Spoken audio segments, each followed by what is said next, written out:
Hi all, this is Priyadarshini working as an assistant professor in the Department of Artificial Intelligence and Data Science. Today we are going to dwell into the topic Jupyter Notebook tutorial done by the students of 3rd year. Let's get started. So Jupyter Notebook இது வந்து open source web application. So the documents like live code அப்புறம் visualizations, equations அப்புறம் narrative text இதெல்லாம் create பண்ணவும் share பண்ணுறதுக்கு இந்த Jupiter நோட்புக்ன்றதை use பண்ணுறோம். So இது மோஸ்ட்டாக யாருக்கு யூஸ்ஃபுல் பார்த்தோம்னா டேட்டா அனலிஸ்ட் அப்புறம் ரிசர்ச்சர்ஸ் அப்புறம் டேட்டா சயின்டிஸ்ட் இவங்க எல்லாருக்குமே இது யூஸ்ஃபுல்லாக இருக்குது. ஏன்னு பார்த்தோம்னா இது வந்து டேட்டா க்ளீன் பண்ணுறதுக்கும் டேட்டா இன்டெகிரேட் பண்ணுறதுக்கும் இந்த ஜூபிட்டர் நோட்புக்ன்றதை யூஸ் பண்ணுவோம். அண்ட் ஸோ ஜூபிட்டர்ன்ற இந்த நேம் வந்து எங்கேருந்து டிரைவ் ஆனிச்சுன்னு பார்த்தோம்னா ஜூலியா, பைத்தான் அண்ட் ஆர் இந்த 3 ப்ரோக்ராமிங் லாங்குவேஜையும் சேர்த்து தான் ஜூபிட்டர்ன்ற நேமை நம்ம டிரைவ் பண்ணுறோம். And also it supports more than 40 programming languages. So இதில் பைத்தான், ஜூலியா, ஆர் இது மட்டும் இல்லாமல் அது தவிர மற்ற 40 ப்ரோக்ராமிங் லாங்குவேஜஸையும் இது சப்போர்ட் பண்ணுது. ஸோ இதோட இன்டர்ஃபேஸ்ன்னு பார்த்தோம்னா வெப் பேஸ்டு, அதாவது இப்போ யூசர் வந்து ஜூபிட்டர் நோட்புக்ன்றதை யூஸ் பண்ணுறாங்கன்னா அதோட இன்ட்ராக்ஷன் எங்கே இருக்குன்னு பார்த்தோம்னா வெப் ப்ரௌசரில் இருக்கும். Like react. இப்போ ரியாக்ட் வந்து நம்ம விஷுவல் ஸ்டுடியோவில் நம்ம எப்படி ரியாக்டை நம்ம கோடிங் அடிக்கிறோமோ அதோட அவுட்புட் வந்து நம்ம எங்கே பார்ப்போம்னா க்ரோமில் இல்லைன்னா HTML ஃபைல் அது மட்டும் ஓப்பன் பண்ணி தான் பார்ப்போம். ஸோ சேம் தான் ஜூபிட்டர் நோட்புக்குன்றது வெப் ப்ரௌசரில் தான் அதோட இன்ட்ராக்ஷன் இருக்கும். யூஸர் அதை வச்சு தான் இன்ட்ராக்ட் பண்ணுவாங்க. ஸோ காம்பனன்ட்ஸ் போத்திரம் வந்து இப்போ வந்து காம்பனன்ட்ஸ் ஆஃப் ஜூபிட்டர் நோட்புக்கு வரும்போது 3 காம்பனன்ட்ஸ் இருக்குது. ஃபர்ஸ்ட் வந்து இந்த வெப் அப்ளிகேஷன் நோட்புக்கு, செகண்ட் வந்து கர்னல், தேர்ட் வந்து web documentation. First web notebook application வந்து ப்ரௌசர் வந்து அது ஒரு ப்ரௌசர் ஃபார்மேட் ஆஃப் கோடிங். அந்த ஃபர்ஸ்ட் இதில் வந்து இப்போ வந்து ஜூபிட்டர் வந்து ப்ரௌசர்லேயும் நம்ம கோட் பண்ணலாம். அந்த கோடிங்கில் வந்து இப்போ என்ன இருக்குன்னா அதை அந்த ஃபார்மேட் வச்சு HTML, லேட்டெக்ஸ் அந்த மாதிரி வேரியன்ஸ் ஆஃப் அவுட்புட்ஸ்லேருந்தும் நம்ம பார்த்துக்கலாம். அடுத்து வந்து கர்னல், இந்த வெப் ப்ரௌசர் அப்ளிகேஷன்லேயே இருக்கிற ஒன் டைப் ஆஃப் இதில் கோட் பண்ணுற விஷயம் தான் கர்னல்.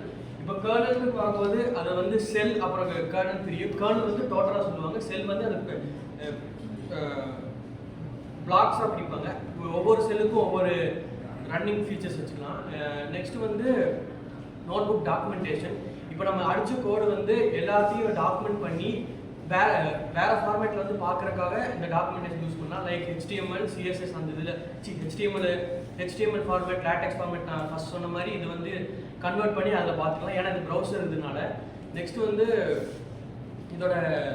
இது ஜூபிட்டர் வந்து நிறைய லாங்குவேஜஸ் சப்போர்ட் பண்ணும். லைக் பைத்தான், ரியாக்ட், அப்புறம் ரூபி அந்த மாதிரி அதர் லாங்குவேஜஸும் இந்த ஜூபிட்டர் நோட்புக் சப்போர்ட் பண்ணும்.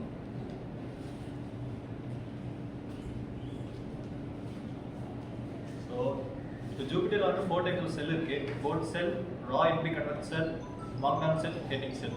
போர்ட் செல்லை நம்ம யூஸ் பண்ண கோடிங்லாம் போடுவோம். ஸோ ஜூபிட்டர் எப்படின்னா இப்போ ஒவ்வொரு செல்லும் நம்ம ஒவ்வொரு டைமும் ரன் பண்ணலாம். ஸோ இப்போ ஆல்ரெடி ஒரு செல்லை ரன் பண்ணுறோம்னா திரும்ப ரன் பண்ண அவசியம் இல்லை, ஆல்ரெடி ரன் ஆயிடுச்சு, இன்டர்பிரட் ஆகி நமக்கு அவுட்புட் ஒரு வெளியே வந்துச்சு. இதில் இன்னொரு அட்வான்டேஜ் என்னன்னா ஒவ்வொரு செல்லுக்குள்ளேயும் அது அவுட்புட்டு அதுக்கு ரெஸ்பெக்டிவ் கீழே வந்துடும். ஸோ அவுட்புட் வெரிஃபை பண்ணுறதுக்கு வந்து அவ்வளோ பிரச்சனை எங்களுக்கு இருக்காது. ஸோ மார்க்டவுன் செல், இப்போ நம்ம கோடிங்கில் வந்து கமெண்ட் போடுவோம்.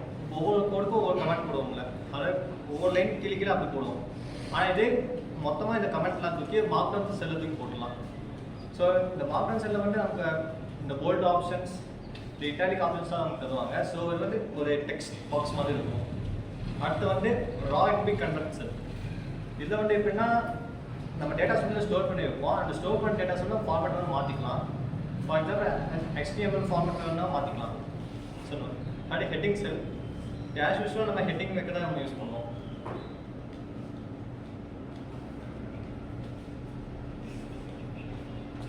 ஸோ இப்போ ஜூபிட்டர் நோட்புக் இதை நம்ம எப்படி இன்ஸ்டால் பண்ணுறதுன்னு பார்க்க போகிறோம். ஸோ இதுக்கு நம்ம யூஸ் பண்ணுற சாஃப்ட்வேர் வந்து நார்மலாக அனகோண்டான்ற சாஃப்ட்வேர் தான் யூஸ் பண்ண போகிறோம்.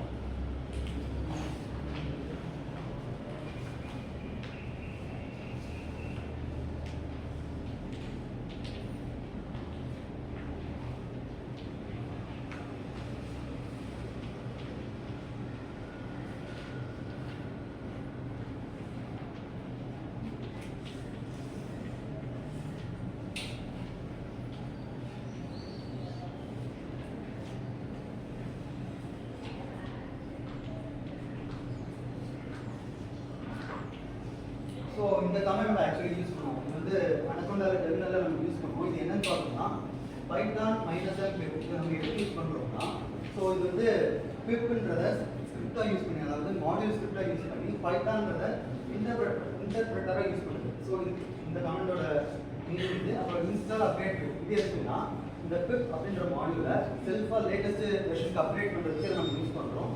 அண்ட் இப்போ ஜூபிட்டர் இன்ஸ்டால் பண்ணோம்னா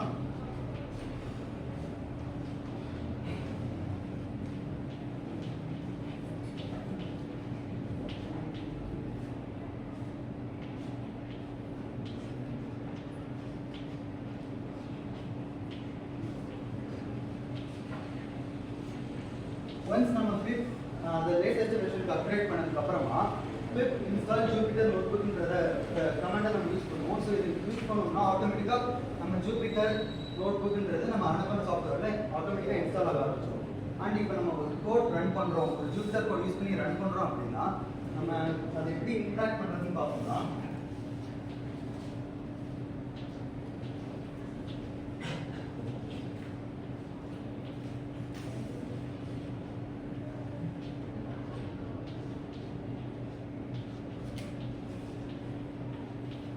ஜூபிட்டர் நோட்புக் அப்படின்ற கமாண்ட் நம்ம கொடுத்தோம்னா, ஸோ நம்ம டைப் பண்ண கோடை நம்ம ஜூபிட்டர் வச்சு ரன் பண்ணிக்கலாம். ஸோ இதான் ஆக்சுவலி இன்ஸ்டால் பண்ணுறதுக்கும், அதாவது pip அப்டேட் பண்ணுறதுக்கும் இன்ஸ்டால் பண்ணுறதுக்கும் அப்புறம் ரன் பண்ணுறதுக்கான கமெண்ட்ஸ்.